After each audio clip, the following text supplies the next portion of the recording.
Hello, welcome to the Framing History Through Fiction panel with my three wonderful guests. My name is Kelly Justice. I am the current lighthouse keeper at the Fountain Bookstore. I'm the third owner. We don't like to use terms like owner at Fountain because Fountain's a legacy bookstore at this point, and Fountain belongs to everyone. It belongs to all of you, it belongs to our community, it belongs to anyone who, well, we don't have doors open right now, but so this is a door though, so it belongs to all of you in this virtual space.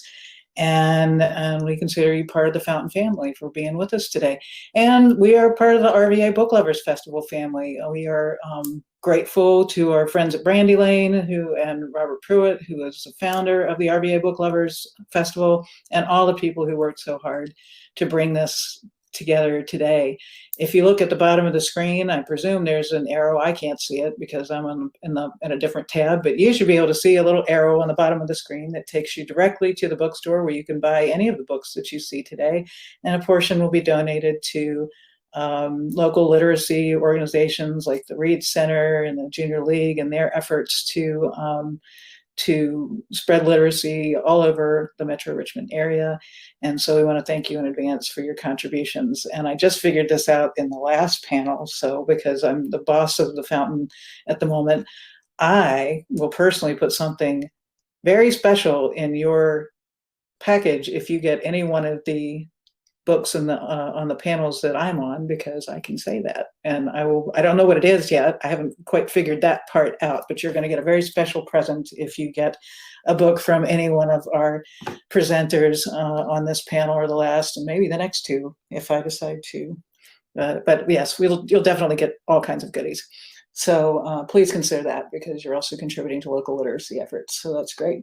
I want to introduce first Polly Sampson is an author, a writer of fiction, and she's also a very well-known lyricist. You may know her for her work with Pink Floyd's Division Bell and also David Gilmour.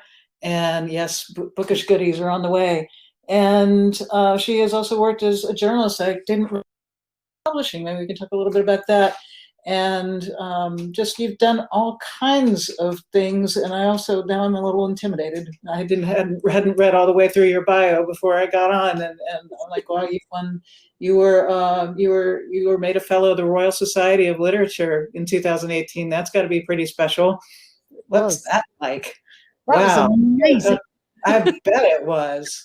That's very cool. And you are the author of A Theater for Dreamers, which is new from our friends at Algonquin Books of Chapel Hill. Gorgeous, gorgeous book. I've just started it, and it's being touted as one of the big book club reads for the summer, and it's just stunning, spellbinding, intoxicating, radiant, from Cosmopolitan and the Times of London and others. Next we have Amanda Quick, who you will see as Jayce Ann Krentz on your screen. And I am not worthy, my friend. I am not worthy. For so many reasons. You know what? You paid my salary, essentially. I've been a bookseller since 1989, and you have kept me from starving to death. 50 New York Times bestsellers, right? It's ridiculous under all of your names. And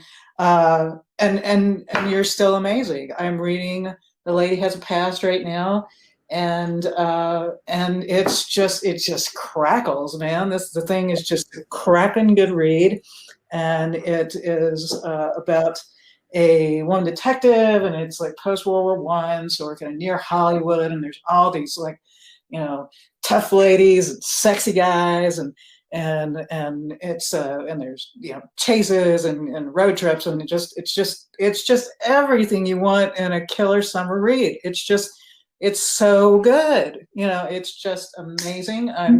I'm delighted to I haven't read all of your books because I have to work, and but this one I'm enjoying tremendously, and I thank you very much for the gift of The Lady Has a Past.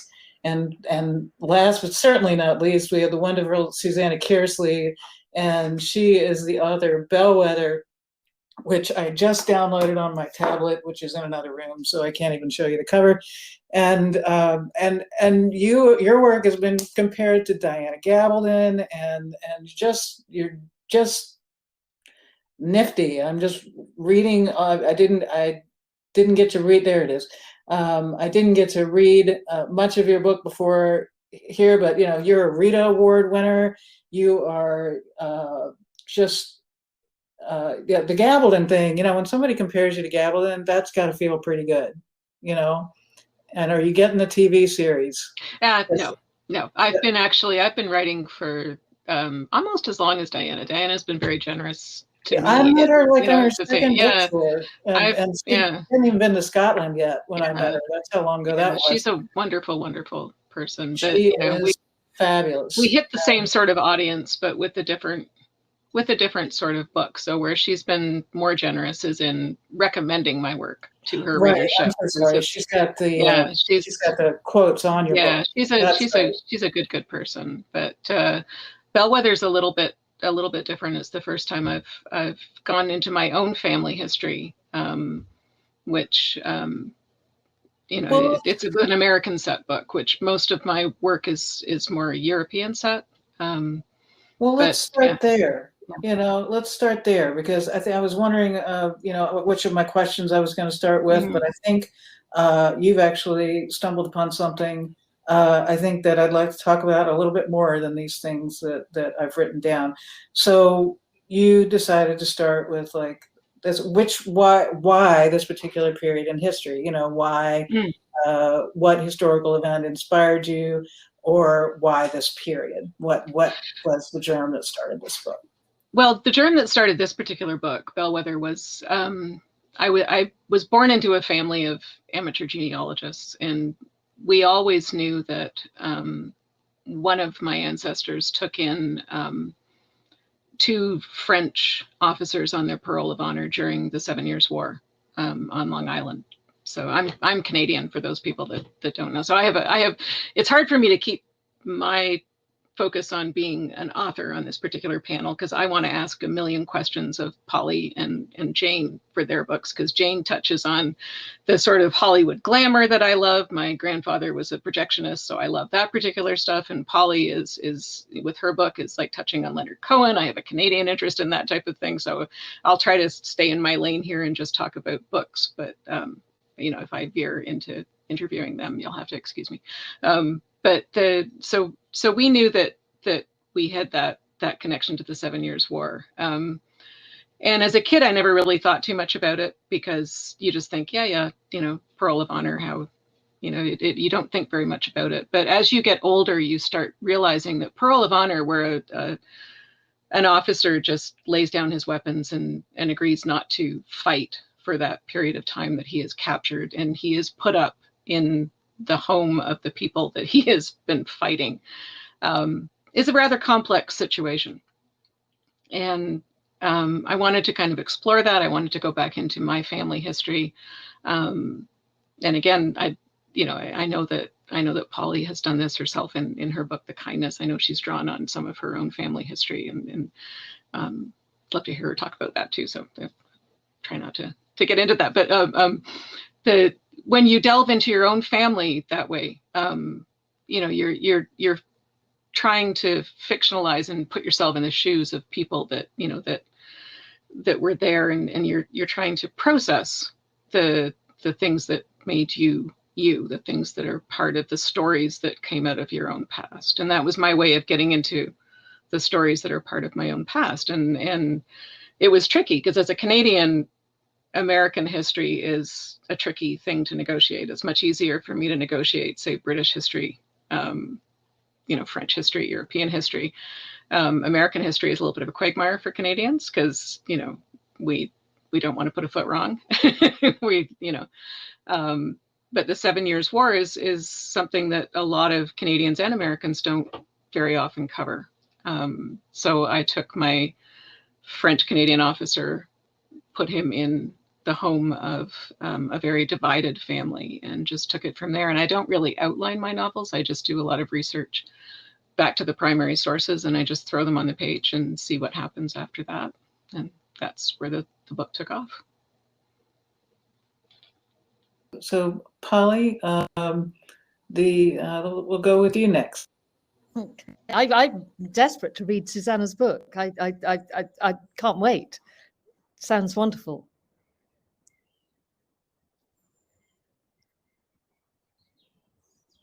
Polly, so if you wanted to talk about what inspired you to write your book.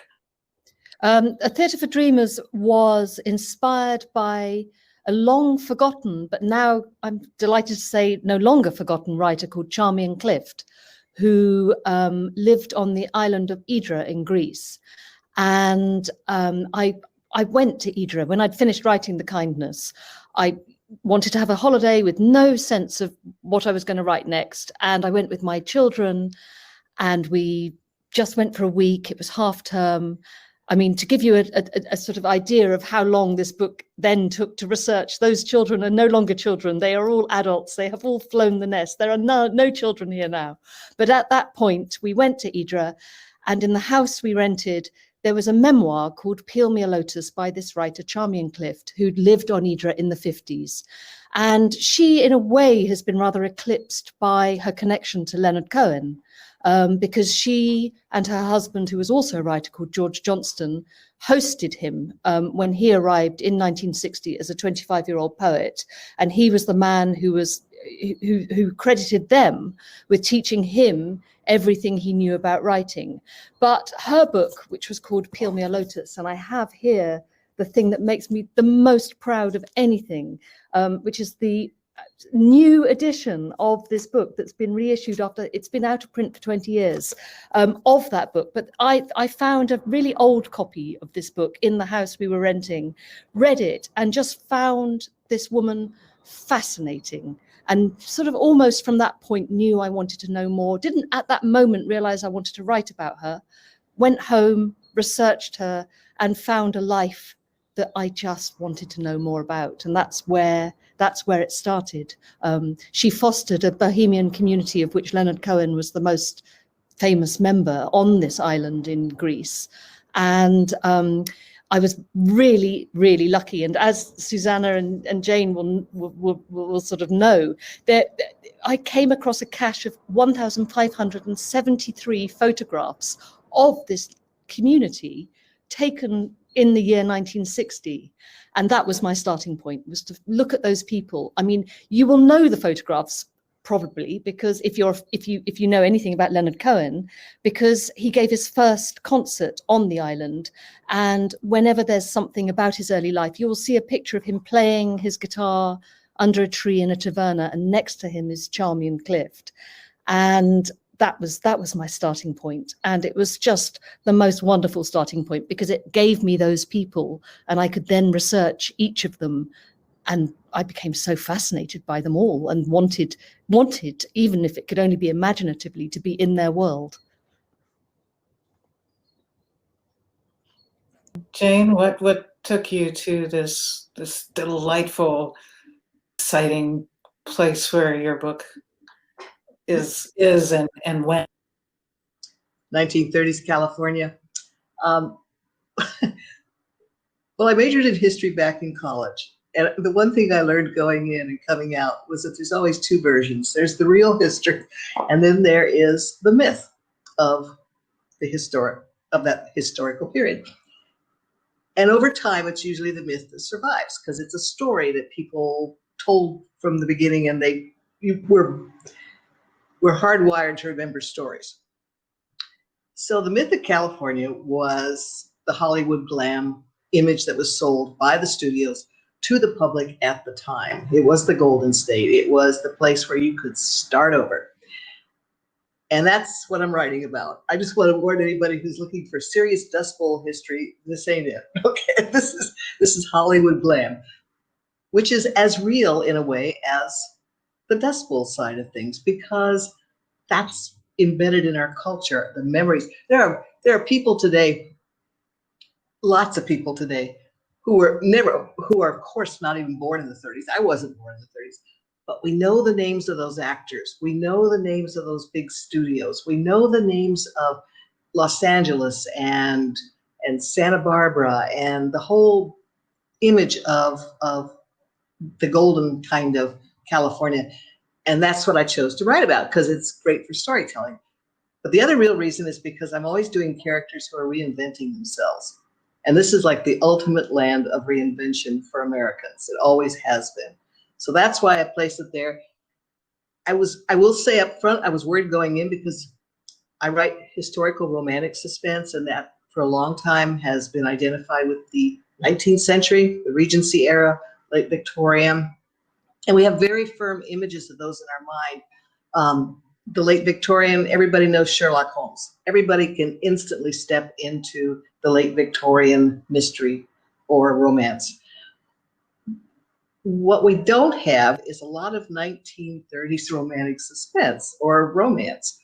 We've got the noir, and we've got the history, and we've got the movies. And that's what I went to really when I wanted that iconic image of Hollywood. Really, I found the research in the movies to start with. And from the movies, you learn so much because you learn how they make a telephone call, you learn what the cars looked like, and from there you can go back to original sources and figure out what's working and what won't work. So that's how I got there. I mean, how did you find the woman that was the fitness guru? Because she's a real woman, right? Like the woman that Elizabeth Arden, the Red Door. That was a fascinating thing. Thank you for asking. I was very proud. That's where the research starts, turning up plot points, because Elizabeth Arden was, she was a phenomenal CEO at a time when women were not really CEOs, let alone marketing gurus. But by the 1920s and 30s, you could not open a magazine or a newspaper in the United States and not see an ad for Elizabeth Arden products. Every woman knew the name The Red Door, even though they'd probably never get there in their lifetime. It was a brilliant marketing approach. So I kind of stole some of her essence, shall we say. Inspiration. It was inspiration. Put it that way. Very strong. Go around again. You have your main character who the detective is, and the detective's apprentice. The detective's apprentice. They're very strong, very determined. This was is that a thing? And that leads to. I'm sorry. Excuse me. I'm so sorry. So is that can you talk about consistent themes in all of your books? You say all of your books have this transformation element. What other themes do you see come up in your work often? If I look back over the course of my entire writing life, there's always been two things I've been working with. People who are in a situation where they have to reinvent themselves or succumb, essentially. And people who have to learn to take the risk of trust, which is the biggest risk any of us take, trusting other people. So trust and the risks of trust and the essence of the reinvention of yourself are the two themes that I find myself going back to over and over again. Susanna, the same question to you. To remember to unmute myself.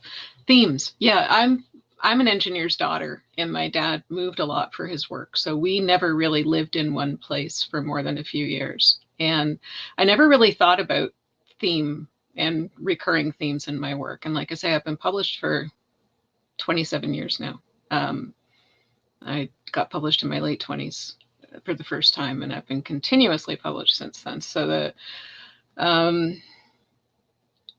somebody pointed out to me that my books are always about characters coming into a new place. And I used to just think that's sort of a device I used to use because it allows me to describe the area that the character's coming into. I thought, oh, that's something I just use.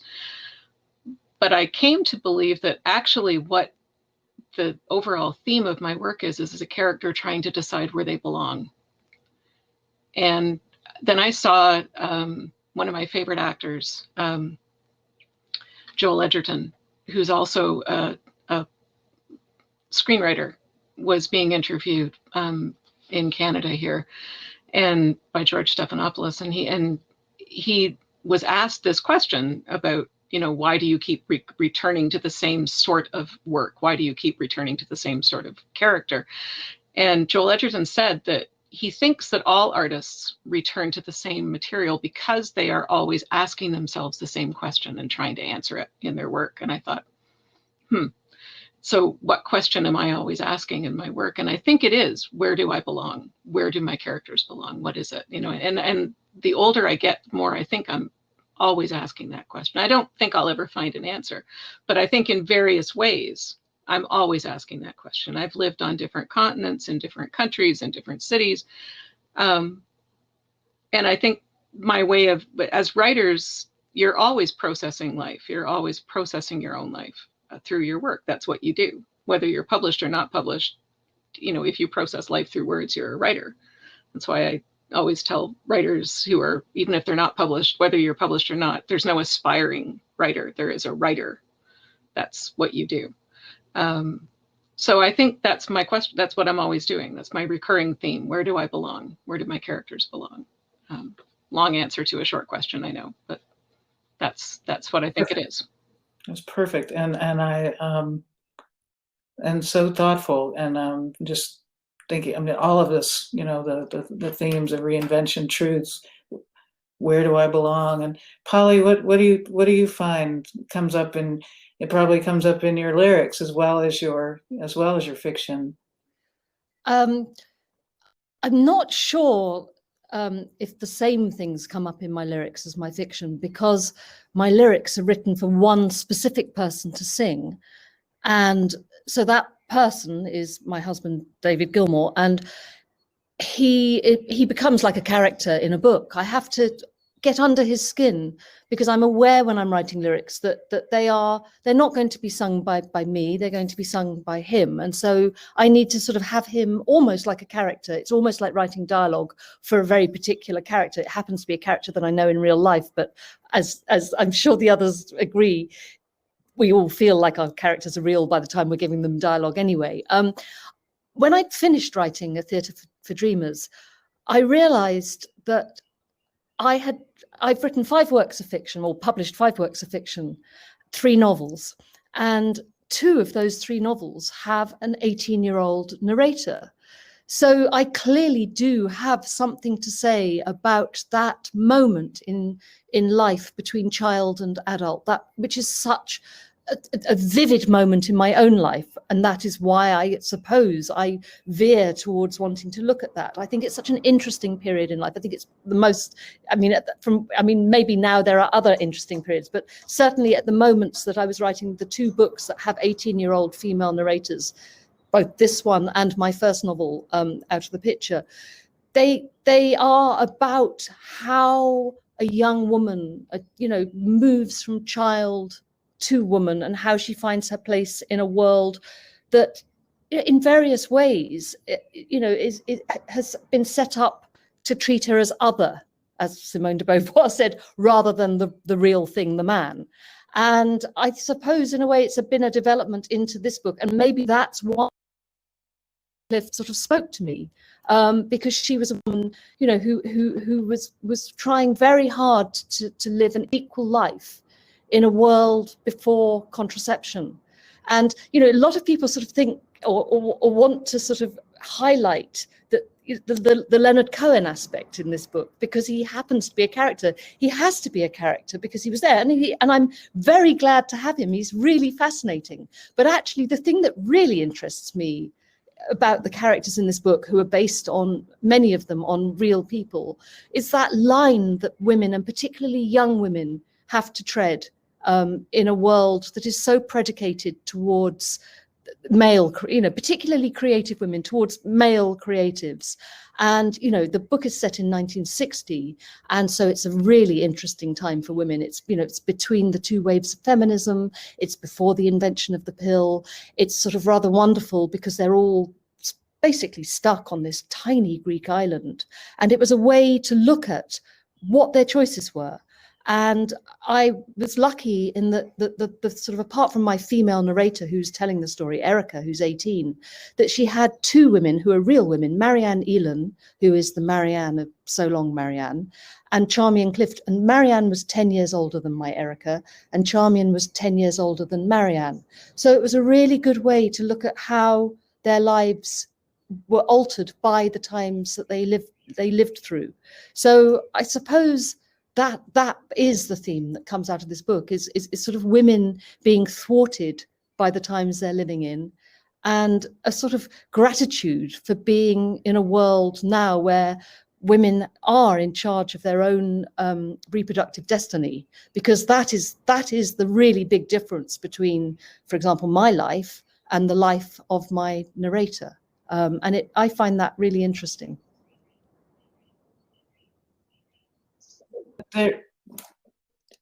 That brings up, I think that you all have this in common with your books, but specifically, Jane, I'm thinking about all of the roadblocks that your women characters come across in your book, just simply by the virtue of the time that they were living in and being women. Did you want to talk to that a little bit? Well, there have always been women who were ahead of their time. I mean, that's how we got where we are today. But the 30s are particularly an interesting time for women. I mean, one of the iconic images of the 30s, aside from Elizabeth Arden, would be Amelia Earhart. And she was terribly admired, and women wanted to dress like her. They wanted the leather jackets, you know. And that, to me, and going into World War II, where the women became so important in just the workforce and the military and everything else, that to me was when feminism, as we know it, really got up and running in this country. And then it all came crashing down in the 50s, because after World War II, as my mother told me, everybody wanted to get back to normal. And they wanted a normal that had never really existed. But they had an image, a myth of what was a normal. And that's where everybody, so I think we lost a lot of momentum in terms of women's issues and things, but that's a whole other story. But the 30s, they were coming up. And so there was this kind of rush of interest and excitement. And women were doing daring things. So there's a lot to draw on there. I would just like to add real quick, I'm not doing what is very popular right now, the lady sleuth in a historical setting. If you know what I'm talking about, I'm sure you've seen a lot of it. That has always been with us, but it is really, to me, it looks like it's really booming right now. There's just a lot of these lady amateur sleuths in a historical setting, and the stories are used to illustrate what women were going through at the time, like Victoria Thompson's work on the suffragette movement and things like that. And I had an interesting conversation with an author, Susanna Kearsley, who writes that kind of story. And she said they're calling it the new feminist literature. And I thought that was really, I mean, you're the bookseller. Are you seeing it sell that way? I definitely do. I see Deanna Rayborn's another, it's a mystery with those strong feminist elements in the Victorian period. And Susanna Massey has been a guest of ours. It's certainly, that's 1920s. India.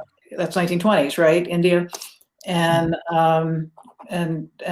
but yes, they're very, very much from a feminist perspective, showing really interesting. I hadn't really noticed that trend, but you said that that is not what you're trying to do with this. Is that what you mentioned? Not specifically, but I think I don't have to, because the 30s already is leaning toward feminism. So it's not so odd that a woman becomes a photographer. It's not so odd that a woman flies a plane. It's sort of becoming part of the image out west. I think it's very different in the United States between the East Coast and the West Coast. And it all comes down to money, old money and new money. And it breeds two very different cultures. And out west, it was all new money. So the young woman in the book, she has images of Nancy Drew, and she has images of Nick and Nora, and this is her sort of template of her dream, because she was not allowed to do something else. And we won't mention that because I don't want to do any spoilers. But Susanna, what are your thoughts on this particular subject? I'm totally into this, right? On women being part of their time or not part of their time, that sort of thing. I do a lot of, well, I'm a former museum curator, so my first instinct when I'm doing my research is to go immediately back to the primary sources, to the photographs. Well, I don't have so many photographs for the time periods I write about, because I tend to write about the early 1700s, late 1600s. The book I just finished was from 1685 to 1707, so not so much in the photographs, but paintings, diaries, journals, letters, a lot of letters. And when you get back to the actual letters of people and the journals, especially because I focus a lot on Scotland, Scottish women. Scottish women in particular are extremely strong women, and their participation in society and politics was, considerable. In the classes that I write about, the women had a lot to do with what was going on. It's been edited out. I'm a former curator. I know a lot about curation. So a lot of the historians, particularly the white cis male historians that have come down through the centuries, got to pick which voices they thought were important. And so a lot of what made it into the history books was already curated. Whose story they decided was important, whose version of which story they decided was important. I'm all about putting the stories back on the page that didn't make it into the history books. That's what I find interesting. I also spent 2 years of my life living in South Korea, in a village in South Korea, actually. And so I don't always take a white Western view of history either. I look for the history on the pages, like on the fringes of what other people might be looking for. And I find that can be really fascinating and really interesting. And, when you're trying to assemble a picture of what the past looks like, it's not always what you think it's going to look like. And the way that you think women were in the past is not always the way you think women were in the past. So when somebody writes and tells me that, oh, your women are, you're being overly feminist in your depiction of women, or a woman wouldn't have done that, I can show them a letter in which a woman actually did that. And, it's people are people are people are people. And to sit there and say that a woman in 1700 wouldn't have thought that way or wouldn't have talked that way is, to me, kind of silly. It's as silly as saying that, that there were no gay people in 1700, or there were no transgender people in 1700. They're there if you look for them. I find them all the time in my research. I find transgender people all the time. So this entire debate that's going on now, where people are saying it's a modern invention, it's kind of like, well, no, I can show you transgender people all over the place in the newspaper. I think our modern lens just needs to be readjusted to look at the past and see what we've missed in the past because of our particular blinkers in view. When historians decided that social history was important and was a way of looking at the past in the 60s, was sort of when social history became a thing, then all of a sudden you started to see all this interest in ordinary people's documents and regular people's diaries that got unearthed from attics and stuff. And that became a way of looking at history in the past. When feminism became a force, then all of a sudden women's journals and women's artifacts and women's clothing and stuff came out of the back rooms of things. And women's work, women's art suddenly became important, and all of a sudden, look at what got, you know, got made beautiful and seen to be beautiful. So, you know, I have a very different view, I guess, of what we have curated and what we call important. I tend to go back to the primary sources, look at the primary sources, look at the voices that are there that have been left. And sometimes you have to look for the women's voices in the letters that have survived between men. My wife said the other day this, my daughter said this. I have in one of my books, The Firebird, which is about the Jacobite community in Russia, in St. Petersburg. My primary source for that was the letter book kept by a Jacobite admiral.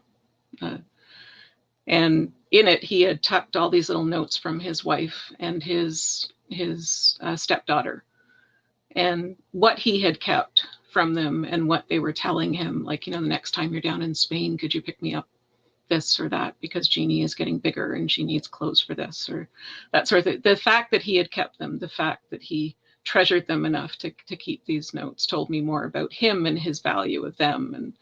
And, you know, you get a picture in a window of the women through the men sometimes. So you just have to look hard enough and those voices are there. And you put them back on the page because they deserve to be there. That's what I think. I agree. And also the whole concept of women wouldn't do this, like, you know, like all women are one thing, you know, it's just, it's a little silly. And I'm about to make the most awkward transition in history, because I forgot to mention our sponsors at the beginning of this program.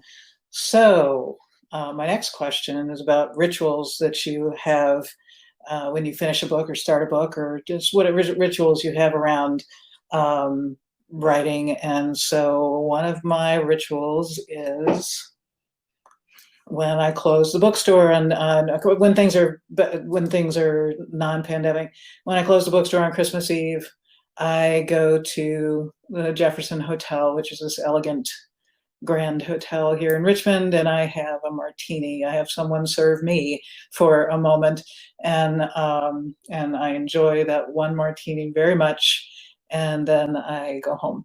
And I don't do anything the next day, much to the dismay of my family, who would really like to spend some time with me. But often on Christmas Day, I will listen to an audiobook. And the sponsor of this program is Libro FM, our audiobook providers. I'm currently listening to Jane's book on Libro FM, where I've been listening to it on 1.5 speed to get through it a little bit faster in preparation for this wonderful panel.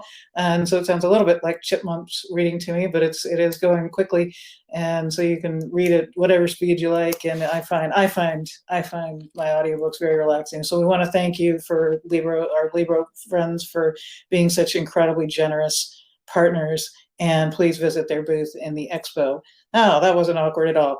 Okay, so do you have any rituals that you do when either when you're finished with the book and you put it to bed, or when you start a book? And we'll start with Polly this time. It feels terribly private to the rituals thing, because you feel slightly crazy. Different with each book. I suppose my rituals start with the things that I read. And so with each book, I always read poetry, because I think that kind of gets you, it's a bit like sort of having a workout with really great words. And so with each book, I will have a different poet. And with this book, I was really lucky, of course. There was an obvious poet that I would read, and that was Leonard Cohen, because he's a character in the book. And then I also, with each book, this sounds so crazy, but it's unfortunately true, I have to have a particular smell so I burn different candles. So with this book, because it's set on a Greek island, I actually went to Diptyque. I don't know if you have Diptyque. lovely sort of candle shop in London, and I kind of sniffed all their candles until I could get a blend of different things, sort of gardenia and pine and all the things that smell like the island of Idra. And then I light all those candles. I find it very hard to break through and start writing, so I have to have all these things in place. And then once I'm sort of, it's like diving into cold water. Once I'm in that water, I can swim forever. And so it's about getting myself into the space. So I had those candles.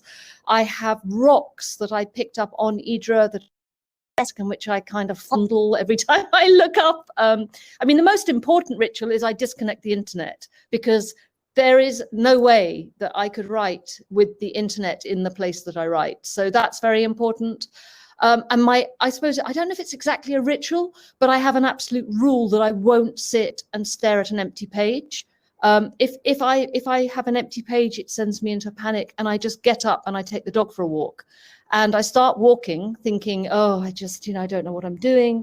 And within minutes of walking, I'm running back to my desk, because it's the sort of ritualistic walk, which is always the same walk. It can't be an interesting walk. It has to be the same walk. Just the thing of putting one foot in front of another, the words sort of come flying at that point. So those are my sort of rituals. A friend of mine this time, knowing that I have such a sort of, I do need to sort of engage all the senses. And I had discovered that Charmian Clift's scent was Magritte. And so I bought a bottle, and it was absolutely revolting. And I thought, oh no, because every time my idea was that every time I wrote her sections, I'd have a little spritz of Magritte. And I thought, oh, I can't, this makes me feel actually quite sick. And then a friend of mine, Damien Barr, another writer, went to a scent museum and found that they had completely changed that scent. And he found someone who reproduced the 1960 version. And so that, in a way, was the craziest ritual of all, was I had a tiny little file of the 1960 version of Magritte. And so whenever I would get to Charmian Clift section, I'd have a little sort of sniff of this perfume.